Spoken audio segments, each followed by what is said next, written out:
My name is Dr. Varun Shanbhag. I am a sports physiotherapist practicing in Andheri, Mumbai. Today I would like to talk upon a topic which is shoulder injuries, especially the rotator cuff injury.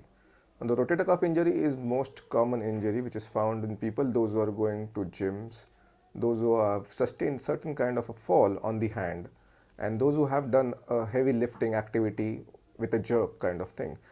The causes of those things is what I have just mentioned right now.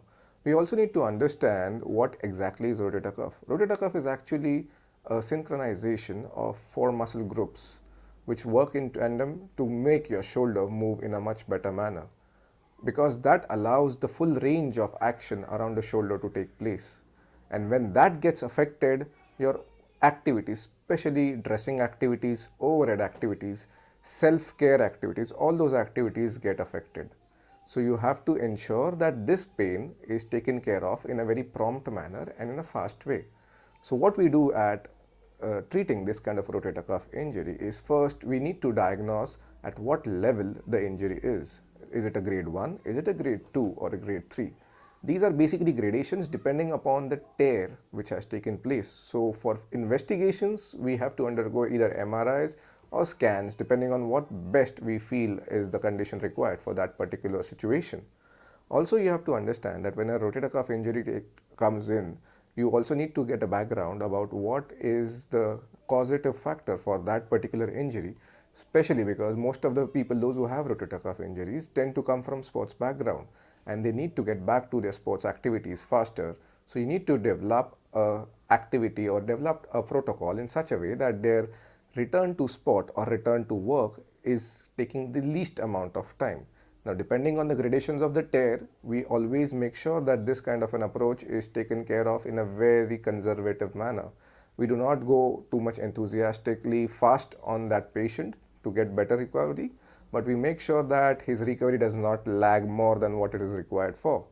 So in such cases, what you have to do here is you have to understand that whenever there is a rotator cuff patient, rotator cuff injury patient, you need to first see the signs and symptoms.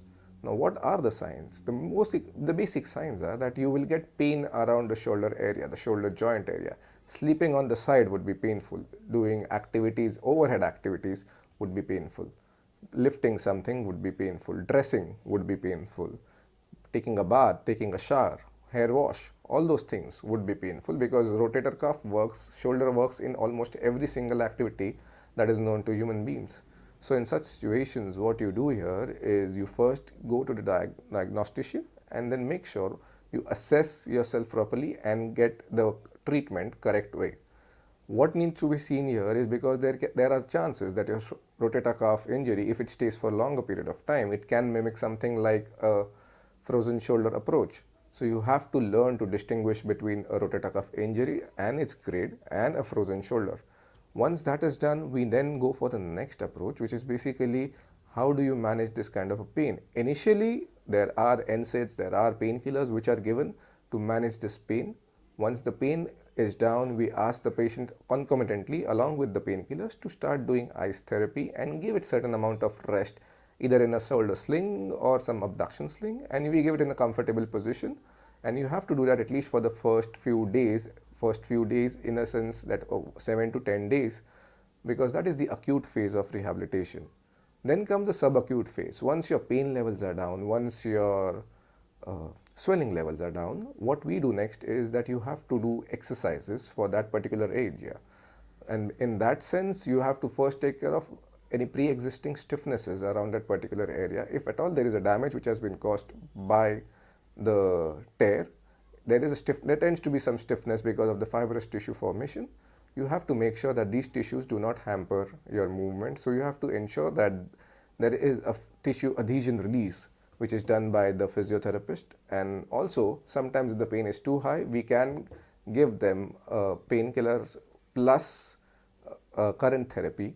Also laser can be given in the same way.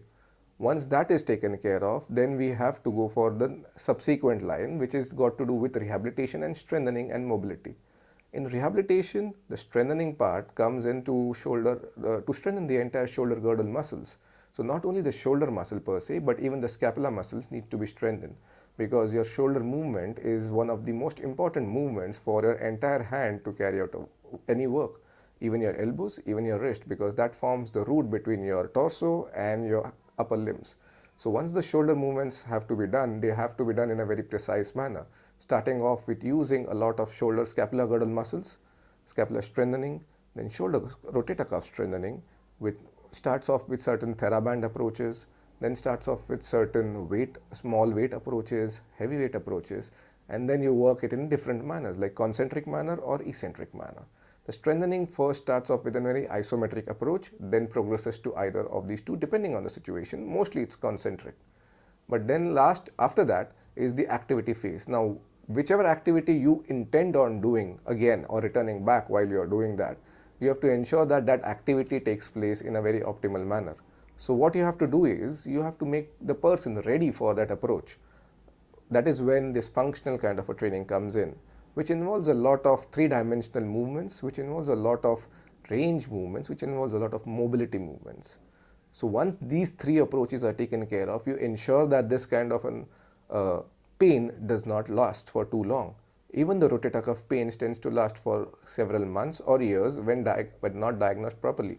So you have to make sure that in the first attempt itself, you have to take care of that pain, and you have to give yourself the time so that the pain and the procedure of rehabilitation takes place properly and in a convenient manner without causing too much pain or without any remnant pain being there. So this is all about shoulder rotator cuff rehabilitation. For further inquiries, you can contact me on lybrate.com. Thank you.